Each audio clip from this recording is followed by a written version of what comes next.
motive, shade motive, shade motive, shade motive. Recognize Heckler house, Heckler house. Oh, oh, oh, oh, oh, oh, oh, oh.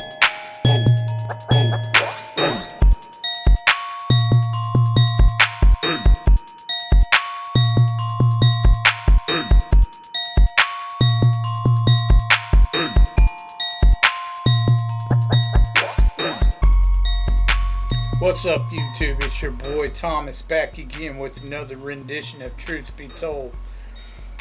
Now, this week in the news, we just get a bunch of the same crap that's been going on for the past few weeks. The whole tariff thing with Trump and shit.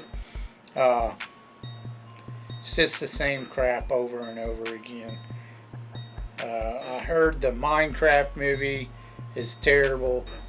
I'm not sure if I'm going to watch it or not. I'll keep you apprised. I may go ahead just for review, just see how bad it really is. It beats Snow White though, which I'll never watch. I'm not interested. But anyways, I saw that they want to make a Feminist Chronicles of Narnia TV series, and that they're going to have a woman play Asgard or Aslan or whatever is the lion. Like, that's a male character. You're an idiot. Let's see, what else? Oh, Trump is winning them court cases against them judges. He's already won several of them. He just keeps winning. They can't stop him from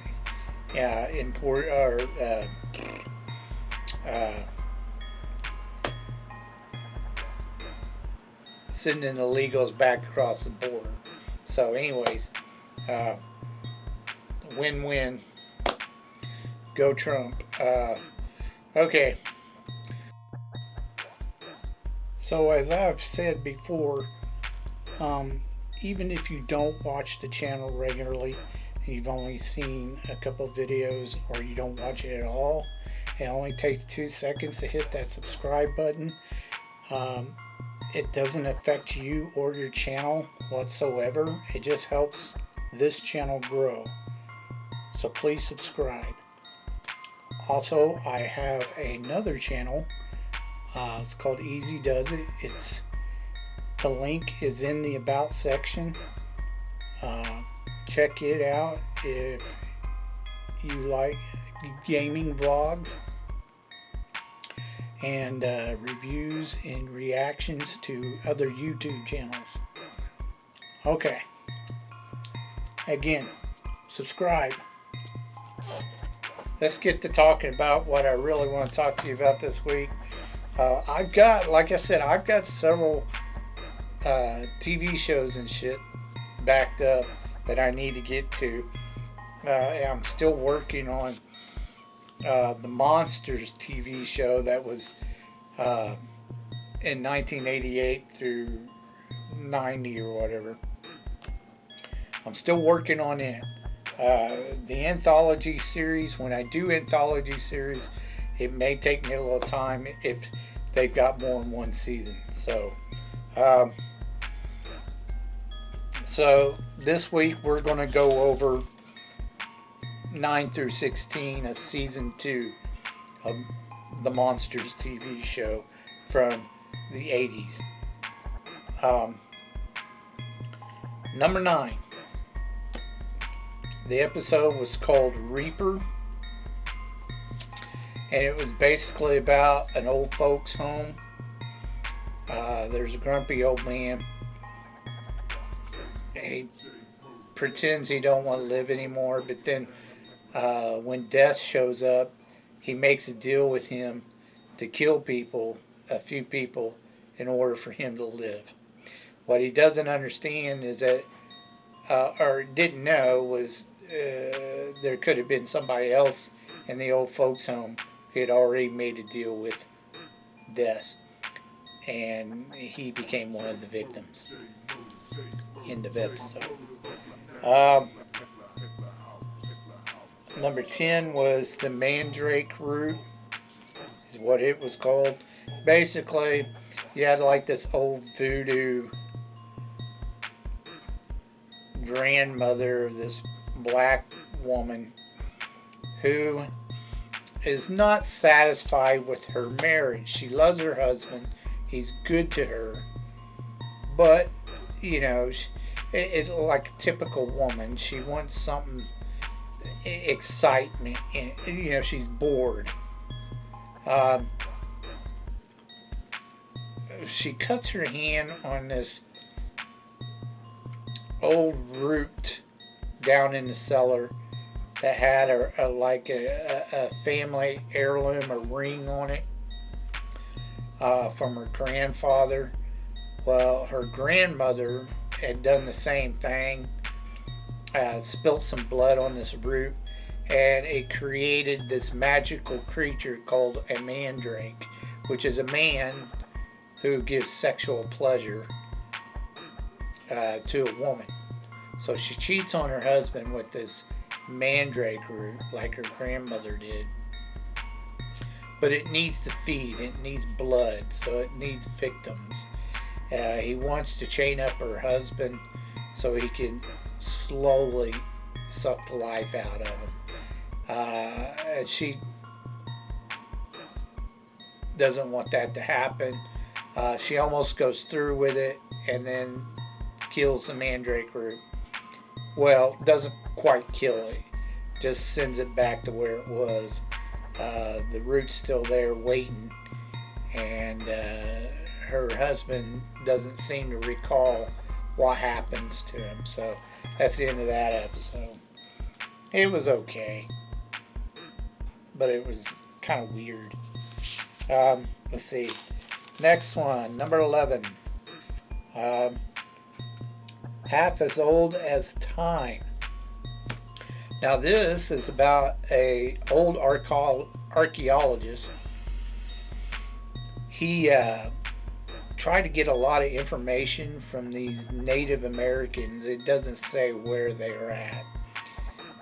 Some Native Americans, but he couldn't get a lot of information from them about some old tales or myths or legends that they had about immortality. Kind of like he's looking for the fountain of youth. His daughter, on the other hand, did. She got more information out of him. So he goes to her to get the information to find out, because he got old. Now he's dying of a brain tumor. So he wants to find these magical waters that's supposed to grant immortality. He finds them. He drinks the water. He doesn't realize, he sees several of these Indian statues of Indians or Native Americans around the cave, around this water, and this snake head, which is supposed to be this Native American totem god or some shit. Well, he doesn't realize that the immortality is to become one of these statues. So he won't live forever.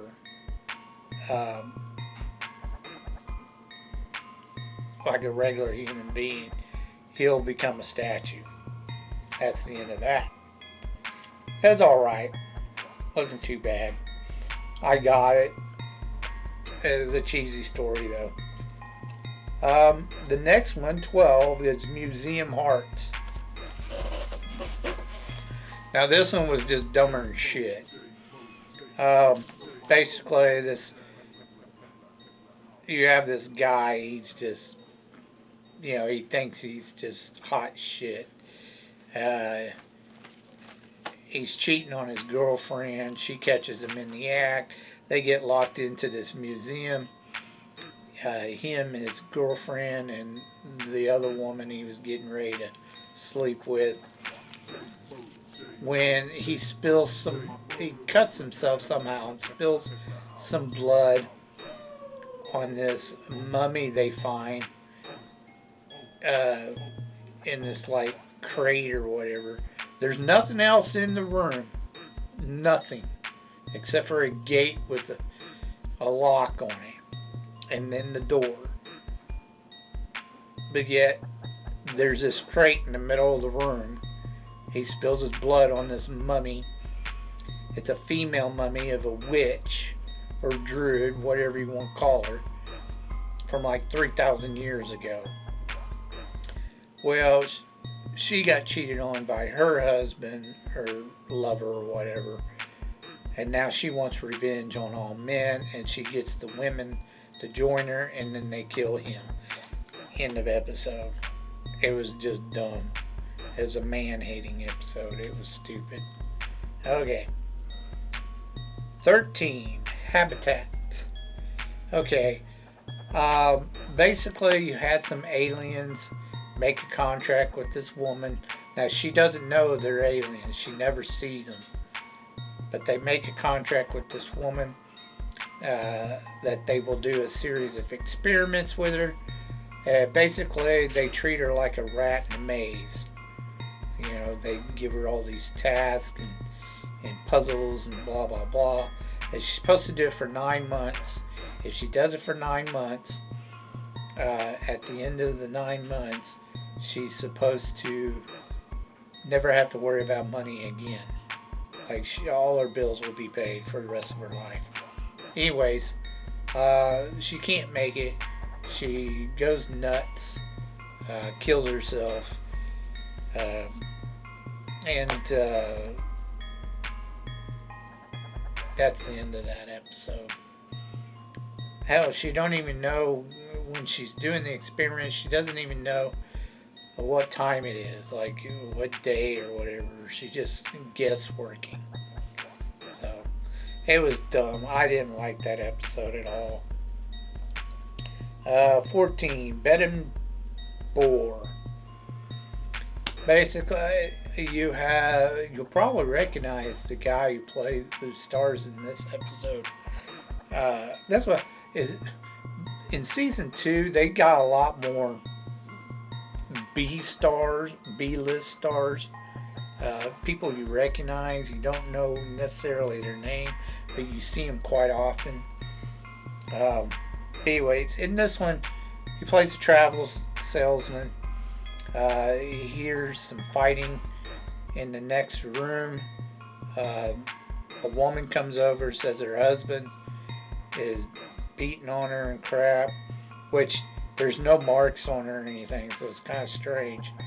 But anyways, her husband shows up, and he's this deformed pig-looking motherfucker. I mean, he looks like a pig in the face, you know, like a boar, you know, that's got the tusk in it. So it was like, what the hell? That makes no sense. They treat it like it's normal, like it's a normal deformity. And I'm like, whatever, that is not normal. Anyways, she convinces him, the salesman, to kill her husband, which he does. And then slowly he starts turning into a boar. Basically, she's a witch, and she manipulates men to do what she wants. Into that episode. It's dumb. Mr. Slobber is number 15. Now, Mr. Slobber is you remember them toy dinosaurs that came in, foam dinosaurs that came in like a cereal box or whatever. You threw it in water and it would expand or whatever. That's basically what he is. Well, this boy, for whatever reason, he lives in this basement, and his mom and his sister torment him, treat him like a slave, and bully him constantly. Well, Mr. Slobber decides to take matters in his own hands when the boy finds him in a toy box and puts him in water. Well, Mr. Slobber wants tons of drinks so he can get big. Once he gets big, he tells mommy and sister, what to do. He's the boy's new best friend. And they capitulate. They do what they're told. That's the end of the episode. And typical, boy gets bullied, blah, blah, blah. Gets revenge through a good buddy, Last one, 16. For this round. For Chance to Dream. The last episode was basically a guy who he can't sleep. He has insomnia. He got mugged. He took a blow to the head. And ever since then, he hasn't been able to sleep. So he's been up for weeks. He should be like clinically insane, going crazy. And he kind of is. For whatever reason, his nightmares start becoming reality. And it's not just him who sees him. Other people see him too. His girlfriend gets some kind of dream psychologist to come over and talk to him, and finds out the dream psychologist doesn't realize that the shit's come into reality. But then he sees it and he's like, holy shit, what the hell? He's like, you gotta go confront your doppelganger, your dream self. So he kind of half-assed does, and then the dreams stop being real. He's able to sleep. That's pretty much the end of the episode. It was okay. It's not the first time I've seen something similar in a movie or TV show. Where the dreams become reality. It was okay. It wasn't bad. Anyways, that's 9 through 16. I'll have the rest of them the next time I get to watching them. That's all I have for the Monsters anthology series. Check them out. They're cheesy, but they're something to watch. They're all right. They're more of a horror show than it is. But they have some science fiction in there too. So, they have a little bit of variety. Maybe some fantasy too. But yeah, that last episode was probably my favorite out of that section, 9 through 16.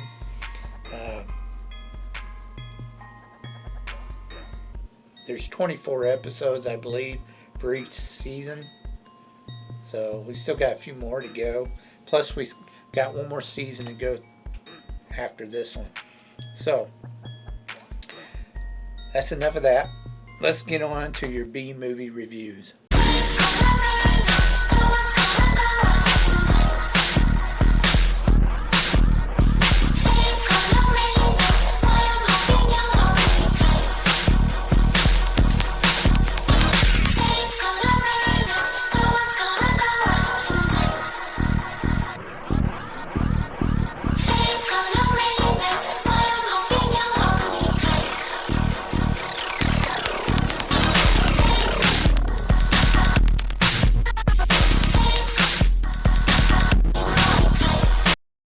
Alright, movie holics, moving on to your B-movie reviews. This week is Fantasy Week.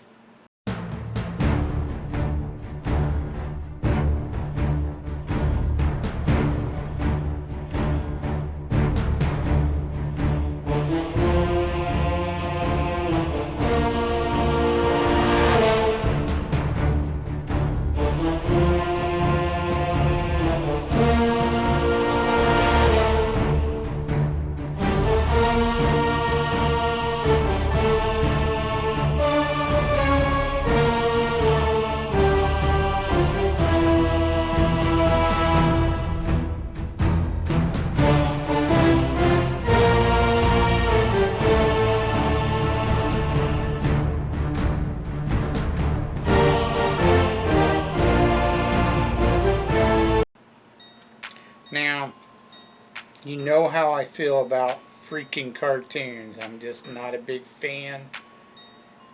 I don't mind them every now and then, but it's not my go-to.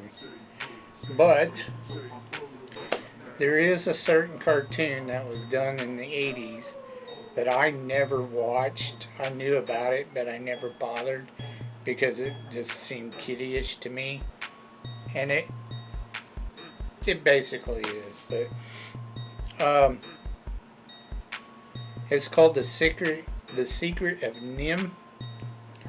It was done in 1982, and it made about, what was it, 15 million worldwide, which is really good for a freaking cartoon.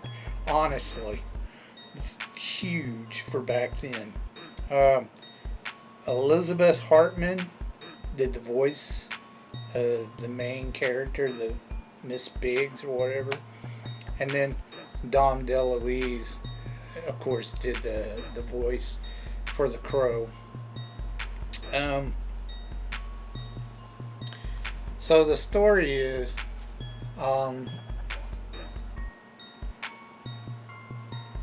you have this woman who's a widow. She's trying to take care of her kids. She has 3 of them. One of them is a little boy who's sick named Timothy. She goes to get some medicine for the little boy. And of course you run into the Crow and then the bad cat of this farm. They're living on a farm out in the field of this farmhouse or whatever. Anyways, they have this thing called the moving day or whatever.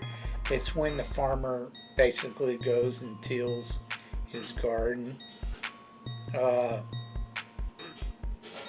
she can't move her little boy. She's been told not to move him. He has pneumonia and he'll kill him if she moves him.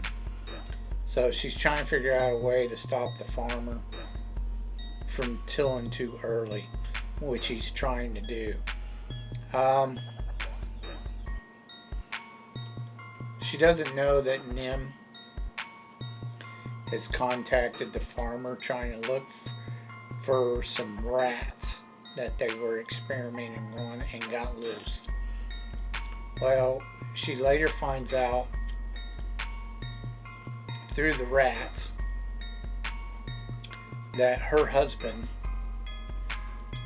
was also at NIMH. NIMH is basically a laboratory for experimental laboratory.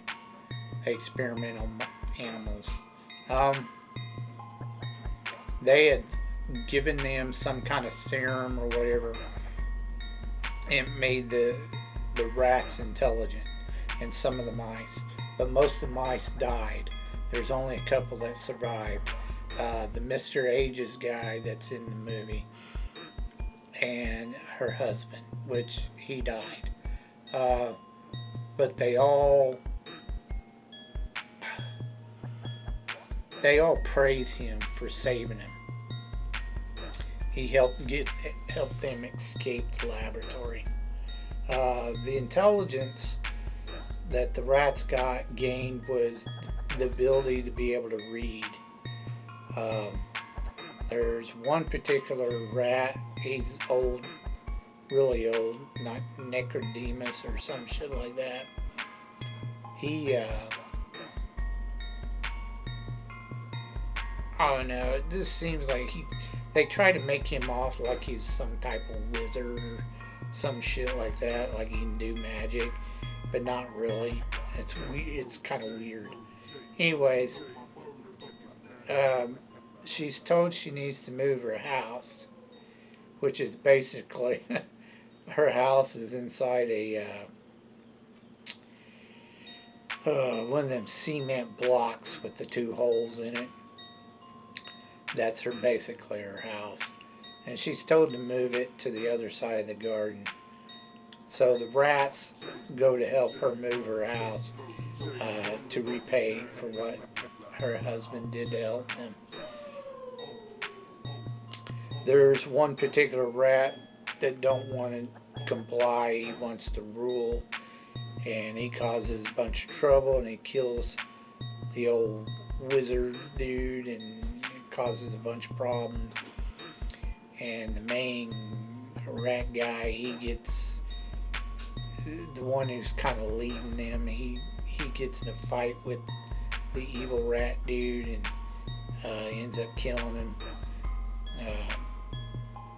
There was this particular medallion that was given to Miss Biggs from her husband, or whatever the old wizard dude gave to her, and for whatever reason it does some magical crap where it causes the house, the cement block, to raise out of the mud and move over to a different section of the garden.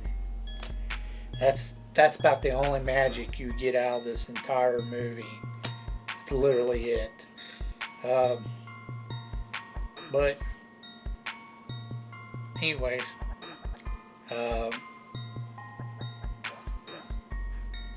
the rats go to this place. I forget what it's called. The Thornlands or something like that. I can't remember. It's Thorn something. The Thornfields or some shit like that. They moved to a different place. They were living in a bush in front of the farmer's house. Now they've moved. NIMH is still looking for them at the end of the movie. And that's the end of the movie. Everybody lives happily ever after. It was okay. I didn't think it was like super spectacular or anything. It just felt like a Disney movie, an old Disney movie. It was alright. Not a big deal. Now, what many of you probably do not know is that there is a sequel to this movie. I didn't know there was a sequel. I just saw it pop up when I was looking up this movie. So I went ahead and watched it too. Now, it went directly to video, so there's no box office numbers. It was done in 1998, and it was like Timothy to the Rescue is like the subtitle of NIMH 2. Peter McNichol, Peter McNichol, I hope I pronounced that right. He does the voice of Timothy. And then, of course, Don DeLuise reprises his role as the Crow. Now, in this one, Timothy, the sick little mouse, in the first one, he's all grown up. Well, you know, he's in his late teens. But there's a prophecy that he's going to help rescue the rats. The son of so-and-so, I think his name was Jonathan, his father. The son of Jonathan is going to help save the rats. Again, for what is the prophecy. But anyways, his older brother is jealous. Martin is his name. He's jealous that, you know, they want to train Timothy, the rats want to train Timothy and prepare him for whatever's to come. So he goes to live with the rats. Coming of age, his mother sends him to him. Anyways, while he's learning there, he meets this other mouse who claims she escaped from NIMH and that her mother and father is still there and she wants to rescue them. But the rats don't want to help, even though she was told by someone at NIMH, another mouse, not a rat, that she needed to go find the rats. The rats would save them. Come to find out, that mouse is Timothy's older brother, who got captured by NIMH. Yes, they're still looking for the rats. Anyways, him and the girl decide to go save his brother and her parents or whatever.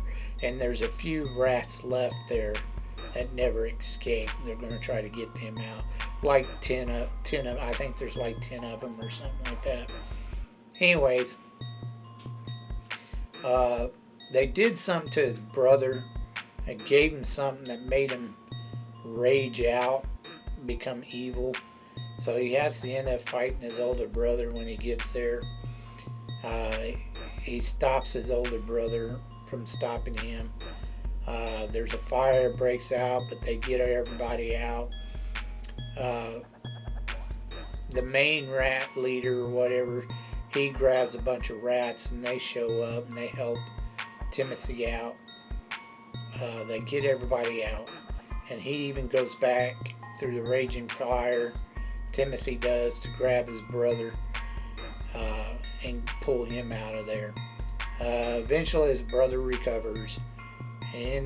All is well that ends well.